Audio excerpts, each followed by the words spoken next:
누가복음 18장 28절부터 40절까지 말씀입니다.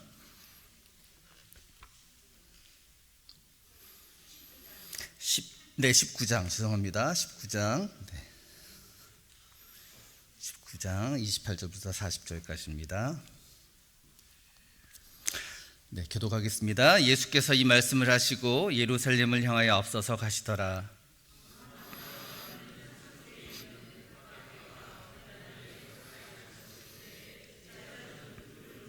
이르시되 너희는 맞은편 마을로 가라. 그리로 들어가면 아직 아무도 타보지 않은 나귀 새끼가 매어 있는 것을 보리니 풀어 끌고 오라.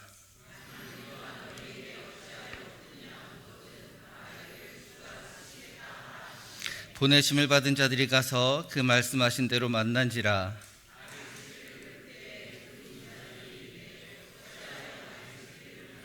대답하되 주께서 쓰시겠다 하고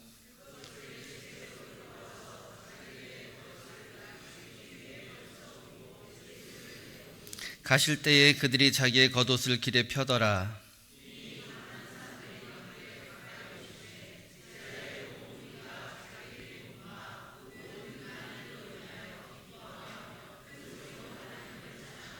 이르되 찬송하리로다. 주의 이름으로 오시는 왕이여, 하늘에는 평화여 가장 높은 곳에는 영광이로다 하니.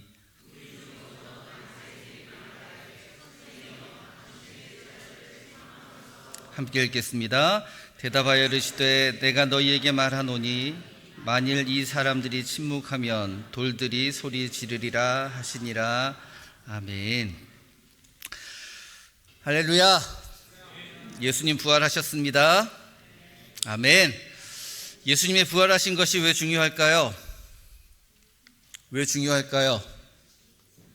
예수님의 부활이 없으면 누가 부활이 없기 때문에, 나의 부활이 없기 때문에, 옆에 사람은 어떻더라도 일단 나의 부활이 없기 때문에 예수님의 부활은 나에게 있어도 되고 없어도 되는 그런 일이 아니고 반드시 있어야 하는 일이었고, 그러기에 부활은 우리에게 기쁨이 되는 줄 믿습니다.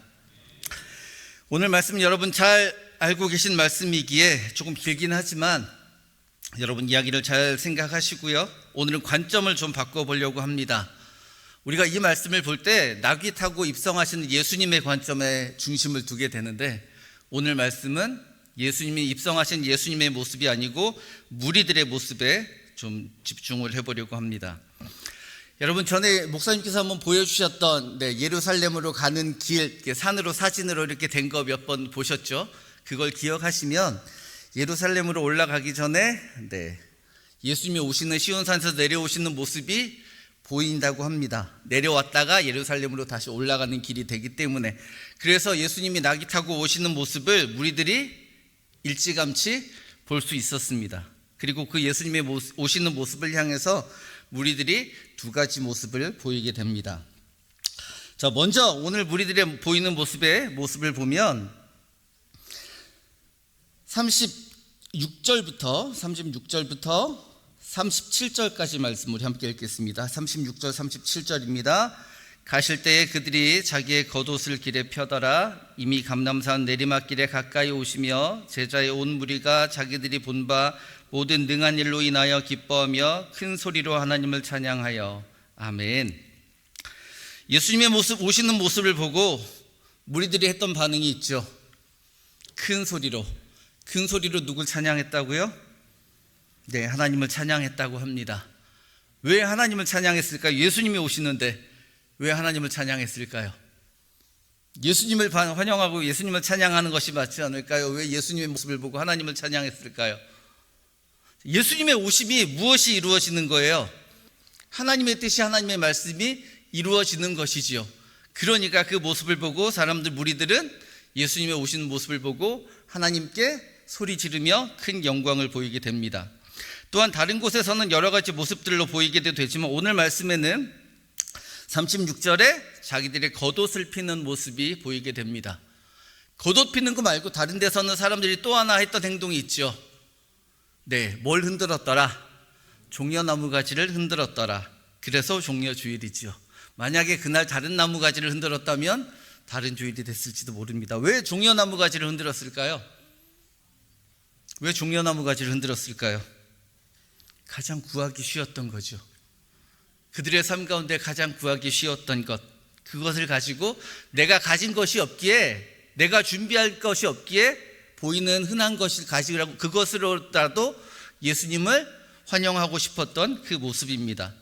그 모습보다 조금 더 나아갔던 사람들이 옷을 길에 폈던 거죠. 내 옷을 길에 핀다. 여러분 삶에 누군가를 환영하면서 여러분의 옷을 벗어서 그 사람이 지나가는 길에 한번 깔아보신 적 있으십니까? 없으시죠? 제가 봐도 그런 분은 본 적이 없습니다. 모든 사람이 소중하고 존귀하긴 하지만 가끔 어떤 특별한 사람들, 일명 VIP라고 부르기도 하죠. 특별한 사람들이 지나가는 길에 펴는 것을 우리는 뭐라고 합니다? 레드카펫이라고 하죠. 네, 어떻게 정해졌는지는 저도 잘 모르지만 보통 빨간색으로 된 카펫을 깔고, 물론 그 카펫이 없다면 똑같은 길이지만 그걸 깔므로 해서 거기를 구분하죠. 깔린 곳과 깔리지 않은 곳을 구분해서 그 길은 아무나 가는 길이 아닌 오늘은 그 중요한 사람만 지나가는 길입니다. 그런 것처럼 옷을 길에 편다는 건 내가 예수님을 향해서 어떤 모습을 하는 것일까요? 내가 할 수 있는 최대한의 환영의 모습을 보이는 것입니다. 나에게 옷이 있어도 되고 없어도 되는 그런 옷이 아닌, 옷을 벗어서 드렸던 사람들이라면 그들에게 옷이 풍족했을까요? 풍족하지 않았을까요? 풍족하지 않았겠죠. 그런데도 그 옷을 깔았다는 것은 나의 전부를 들여서라도 그 예수님을 환영한다는 의미입니다. 물론 이 무리들이 예수님을 이렇게까지 환영했다는 데는 관계적인 환영이 아니고 목적적인 환영이 클 겁니다. 왜요? 이렇게 환영했던 무리들이 여러분이 아시는 대로 나중에는 돌변하게 되죠. 이렇게 예수님을 환영했던 사람들이 예수님을 향해서 십자가에 그렇게 변하는 모습을 보게 됩니다. 왜요? 지금 오시는 예수님의 모습을 보면 내 삶 가운데 우리의 어려운 이 형편을 바꾸어 주실 분이라고 믿기 때문에 환영을 했지만, 들어오셔서 보여주셨던 모습은 너무나 연약한 모습, 기대했던 모습이 아닌 연약하게 십자가에 고통당하시고 죽어가시는 그 모습을 볼 수밖에 없었던, 그래서 우리가 기대했던 그분이 아니었다라고 생각을 하는 것이죠. 그러기에 이들이 예수님을 환영했던 건 예수님과의 사랑하는 관계, 존경하는 관계, 그것 때문이 아닌 예수님이 내 삶에 필요했기 때문에, 도움이 되기 때문에 목적적인 것으로 환영했던 모습을 보게 됩니다. 자, 그런데 또 다른 모습의 사람들이 나오게 되죠. 39절 말씀 함께 읽겠습니다. 39절, 무리 중 어떤 바리새인들이 말하되 선생이여 당신의 제자들을 책망하소서 하거늘. 환영하지 않는 사람의 모습이 있습니다. 대표적으로 그 사람들을 누구라고 합니까? 바리새인이라고 합니다. 바리새인들은 왜 예수님을 환영하지 않았을까요? 오히려 환영하는 사람들을 향해서 왜 그들은 예수님께 책망하라고 했을까요? 물론 마음가짐이나 여러 가지 상황은 다를 수 있지만 예수님이 보신 모습은 예수님을 환영하는 사람들의 모습과 그렇지 않은 사람들의 두 부류의 모습을 보셨습니다. 그리고 여기서 중요한 건 누구의 생각이 옳은 걸까요? 예수님의 생각이 옳은 거죠. 환영하는 무리들이 옳은 것도 아니고, 환영하신 것을 책망하라고 하는 이 바리새인들의 모습도 옳은 것도 아니고, 오직 옳은 분은 예수님밖에 없으신데 예수님께서 누구를 책망하실까요? 이 바리새인들을 책망하십니다. 그러면서 이 무리가 소리 지르지 않으면 누가 소리 지른다고요? 돌들이 소리 지른다고. 여러분 길에 가다가 돌이 소리 지르는 거 보셨습니까? 네, 그것을 들었다 그러시면 병원을 가셔야 되는 일입니다. 돌들이 소리 지르는 일은 없죠. 그럼에도 불구하고 성경에는 돌을 여러 가지 예로 드는 때가 있습니다. 돌은 어떤 것일까요? 가장 하찮은 것이죠. 가장 하찮은 것. 그리고 이 돌이 소리를 낼 수 있을까요? 없을까요? 없죠. 하찮고 불가능한 것, 돌이 소리 지를 수 없는 것, 그것들을 예수님은 할 수 있다고 말을 하십니다. 정말 돌이 소리를 지를 수 있어서 소리를 지른다고 하시는 걸까요? 이 돌을 빌어서 바리새인들의 이 마음을 잘못됐다고 책망하시고 환영하는 저 무리들이 옳다라고 이야기하시는 거죠. 자, 오늘 제목은 반응하는 믿음입니다. 반응하는 믿음. 믿음은 행하는 것이지요. 행함이 없는 믿음은 죽은 것이라고 하셨습니다. 여러분의 믿음은 살아 있습니까? 여러분의 믿음은 살아 계십니까? 살아있다면 우리의 믿음은 반응해야 합니다. 누구를 향해서요? 하나님을 향해서, 예수님을 향해서, 성령님을 향해서 우리의 믿음은 반응하는 모습이어야 합니다. 그렇다면 우리의 반응은 어떤 모습으로 나타나야 할까요? 오늘 예수님을 환영하는 무리들이 소리 지르면 했던 것을 마지막에 이것을 했다고 표현합니다. 찬양했다고 표현합니다. 찬양. 소리 지르기도 했지만 이것을 찬양이라고 성경에는 표현합니다. 여러분, 찬양이 무엇일까요? 찬양이 무엇일까요? 노래 부르는 게 찬양일까요? 춤을 추는 게 찬양일까요? 악기를 연주하는 게 찬양일까요? 뭐가 찬양일까요? 네, 찬양은 모든 것이 다 찬양이 됩니다. 찬양은 하나님을 높여드리는 모든 표현, 모든 행위, 목소리가 될 수도 있고, 손뼉이 될 수도 있고, 춤이 될 수도 있고, 악기가 될 수도 있고, 내 마음이 될 수도 있고, 하나님이 나에게 주신 이 몸, 하나님이 주신 나에게 주신 그 달란트, 그것 가지고 우리가 하나님을 찬양하는 것, 그것이 하나님이 우리들에게 원하시는 믿음의 표현입니다. 부활이 왜 기쁘다고 말씀드렸죠? 예수님의 부활이 없으면 나의 부활이 없기 때문이죠. 자, 쉽게 예를 들어서 내가 죽을 병에 걸렸는데 누군가를 나를 치료해 줄 수 있는 사람을 만났어요. 기분이 어떨까요? 이거 좋은 게 아니죠? 표현할 수 없는 기쁨이죠. 내가 이 세상에서 나를 구해줄 수 있는 사람이 아무도 없는데 만났어요. 내가 살 것 같아요. 그 경험을 했던 사람이 저잖아요. 제가 초등학교 때 이유 없이 아파가지고 초등학교 때 업혀 다녔어요. 학교를 2학년 동안. 엄마가 저를 업어다가 학교에 앉혀놓으시고 업어서 집에 데려오시고 저는 앉아있다가 잘못하면 혼자 픽 쓰러지고 복도에도 혼자 걸어가지 못하는, 선생님들이 제발 너 집에 가라, 출석으로 인정해 주니까 집에 가라. 저는 뭐 공부는 둘째예요. 이 상황으로 공부할 수 있는 게 아니니까 그래도 어머니의 그 저를 위한 사랑에 보답할 수 있는 건 개근상이라도 드려야겠다. 이를 악물고 자리를 버텼어요. 물론 그렇게 해서 개근상을 받긴 했지만 어쨌든 24시간 머리가 깨질 듯이 아파요. 24시간 자며, 잠은 바람의 대상도 아니죠. 머리만 안 아팠으면 좋겠다. 그래서 서울대학병원까지, 병원이라는 병원은 다 다녀봤는데, 검사란 검사는 다 받아봤는데 다 선생님들이 하시는 말씀은 이상하네, 이상이 없는데. 그분들은 이상이 없죠. 저는 하루하루 살기가 힘들고 24시간 밤에 잠을 잘 수 없는 그런 상황인데, 앉아있으면 쓰러지는 그 상황인데, 그 순간에 어머니가 어디서 아셨는지 어떤 기도를 잘 하시는 권사님이 계시대요. 그 권사님을 만나서 기도를 받았습니다. 근데 제가 몰랐던 게 하나 있었어요. 그 권사님의 기도 방법이 안찰 기도라시더라고요. 아시죠? 안찰 기도가 뭔지. 네, 막 때리면서 하는 거. 초등학교 5, 6학년 시절에 한 대를 맞았는데 얼마나 아픈지요.